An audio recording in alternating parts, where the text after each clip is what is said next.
De nombreuses personnes ont participé aujourd'hui au mouvement qui a servi à tirer la sonnette d'alarme face à l'insécurité croissante à Madagascar. Un mouvement qui a duré plusieurs minutes.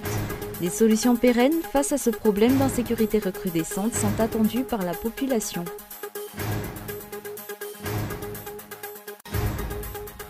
Au vu de certains articles du projet de loi relatif à l'élection du président de la République, la mise en place du processus électoral avance à reculons. La possibilité d'utilisation de bulletins de vote individuels lors du second tour du scrutin reflète cette situation. Il a pourtant été prouvé que cette forme de bulletin de vote favorise les fraudes électorales. En Syrie, alors que les combats font rage dans la Ghouta orientale et à Afrin, la Syrie entre ce jeudi dans sa 8e année de guerre. Pour ce conflit aux multiples acteurs, Bachar al-Assad reste le vainqueur selon le chercheur Fabrice Balanche.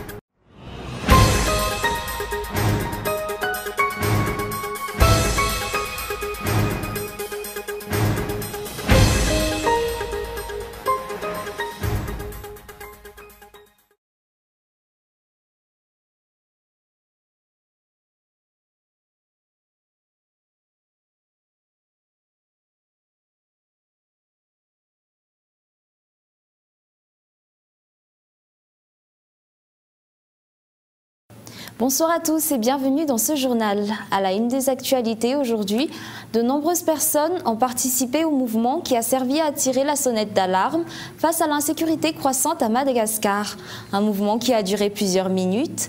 Des solutions pérennes face à ce problème d'insécurité recrudescente sont attendues par la population. Les détails dans ce reportage d'Henri Florian.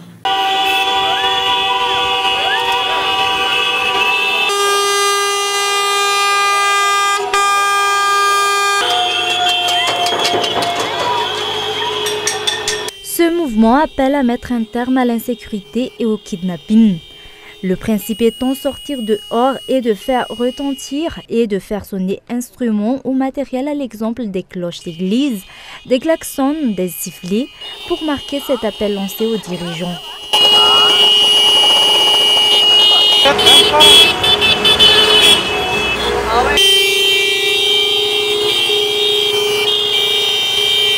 De nombreux conducteurs de la capitale ont été solidaires à ce mouvement, faisant ainsi retentir leurs klaxons. De nombreuses personnes en province ont également participé à ce mouvement d'après les informations reçues. Cet événement a débuté à midi. De simples citoyens, des entrepreneurs, des étudiants et autres y ont participé. Le problème de l'insécurité est constaté dans toute la grande île. Toutefois, aucune mesure efficace n'a encore été adoptée d'après les plaintes des citoyens. Actuellement, il y a beaucoup de cas de vol et de meurtres, surtout dans les bas quartiers. Les dirigeants devraient prendre des mesures pour que cela cesse, comme augmenter le nombre d'agents des forces de l'ordre pour intervenir afin de mettre un terme à cette situation, par exemple, car la population n'en peut plus. Cet événement est un appel lancé aux dirigeants.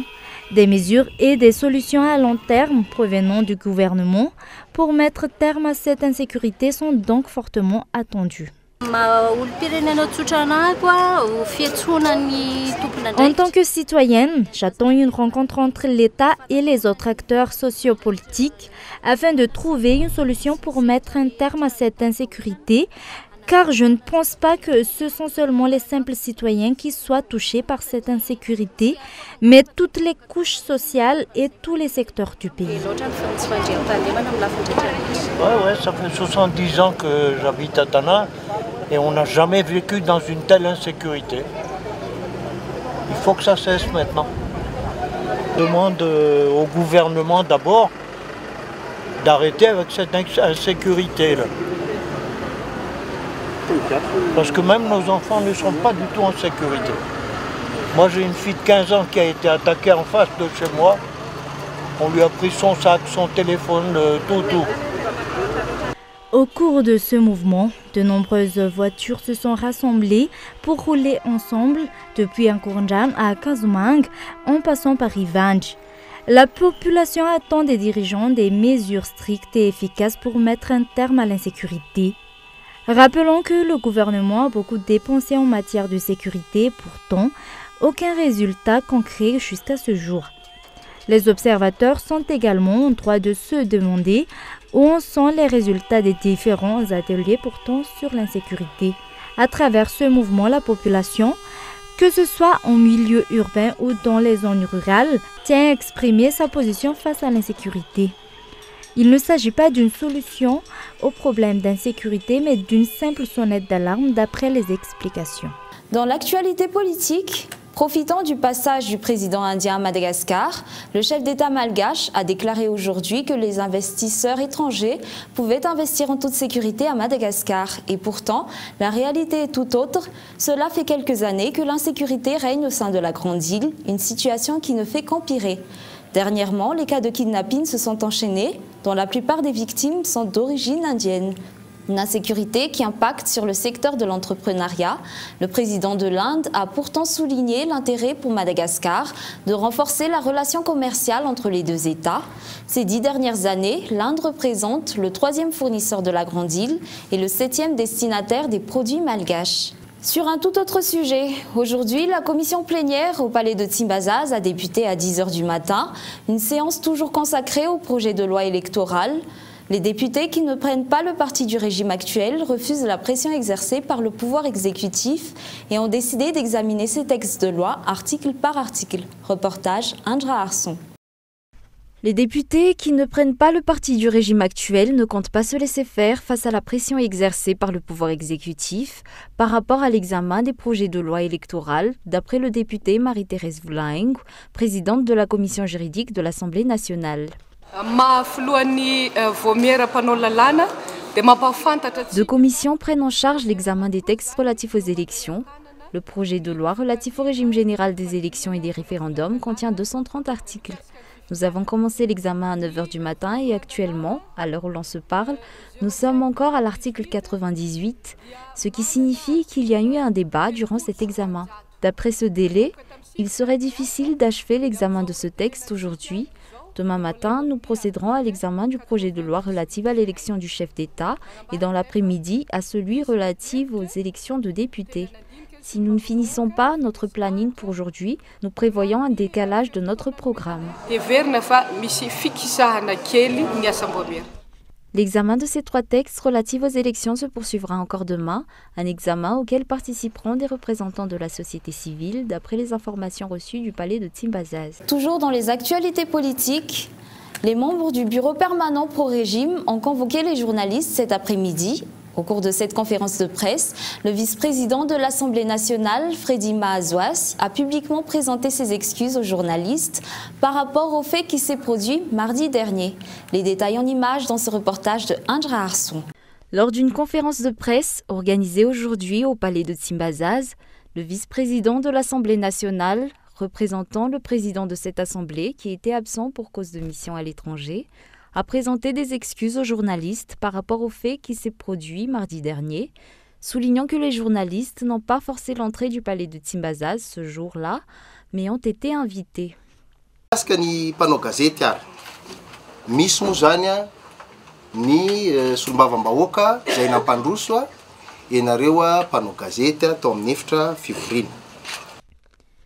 Concernant les journalistes, des députés vous ont autorisé l'accès à la salle lors de la commission mardi, face au débat qui était plutôt chaud, au débordement, que ce soit dans les paroles ou le comportement. Puisque le président Jean-Max Rakut-Mamounz n'est pas là, je prends la responsabilité de présenter des excuses auprès de tous ceux qui ont pu se sentir choqués par cette situation.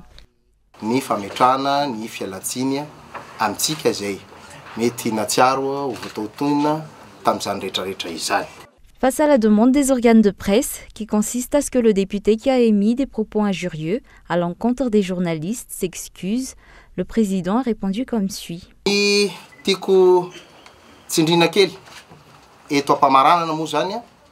Pour finir, nous aimerions apporter une amélioration dans la collaboration entre les journalistes et les hauts fonctionnaires de l'État, car nous serons toujours amenés à travailler ensemble. Je tiens à offrir aux organes de presse l'arrêté 067 ANP relatif au règlement intérieur de l'Assemblée nationale.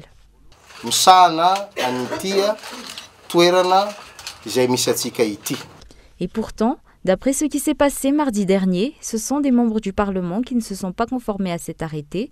Il faudrait donc savoir à qui devrait réellement être destiné ce règlement intérieur.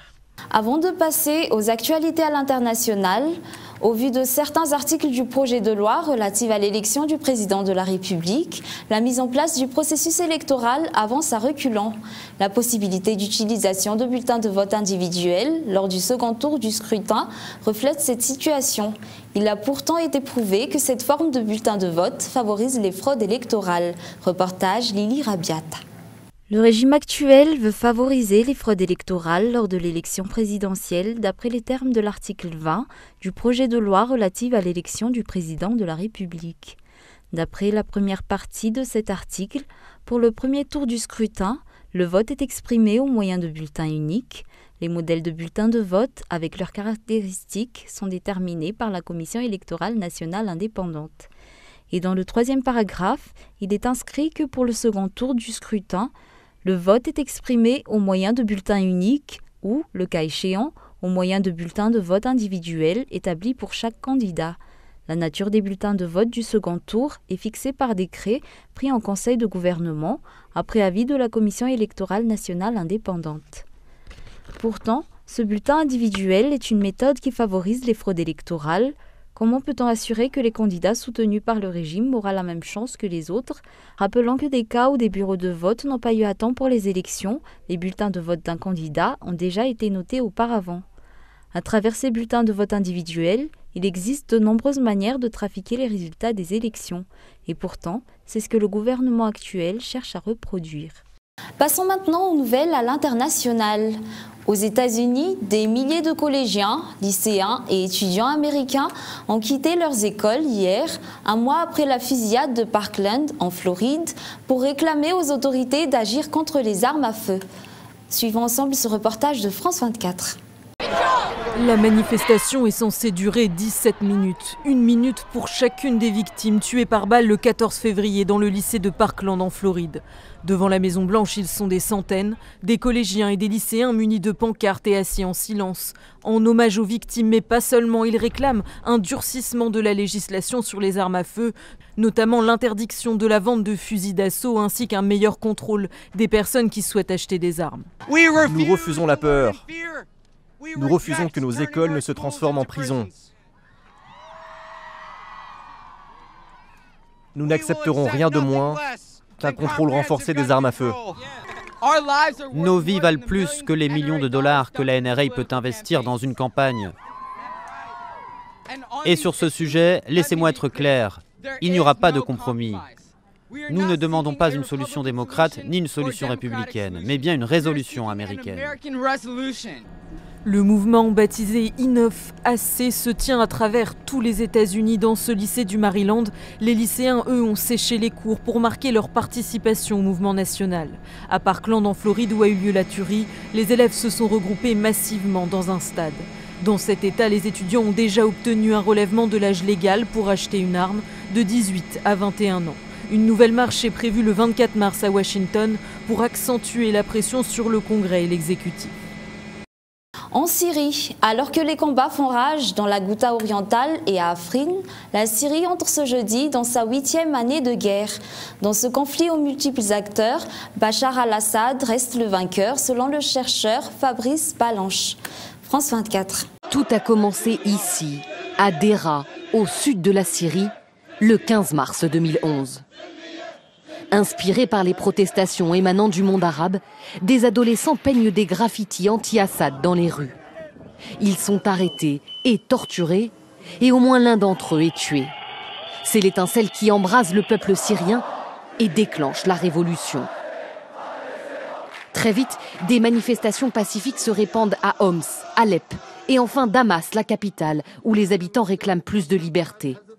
Quelques mois plus tard, face aux répressions du gouvernement, l'armée syrienne libre voit le jour. Avec l'escalade des violences, la révolution se transforme en guerre civile. Les lignes de front se durcissent, les civils sont piégés. Le gouvernement et dans une moindre mesure les rebelles encerclent, assiègent et bombardent les quartiers dans une tentative d'affamer les habitants pour qu'ils se rendent. En 2013, 90 000 Syriens ont été tués. 2 ans plus tard, ils sont 250 000. L'ONU cesse alors officiellement d'essayer de compter les morts. Aujourd'hui, l'Observatoire syrien des droits de l'homme enregistre plus de 350 000 morts, mais affirme que le nombre de tués pourrait grimper jusqu'à 500 000.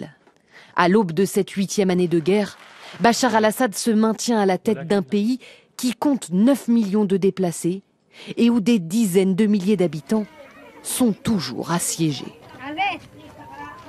Avant de nous quitter, revenons brièvement sur les grands points de ce journal.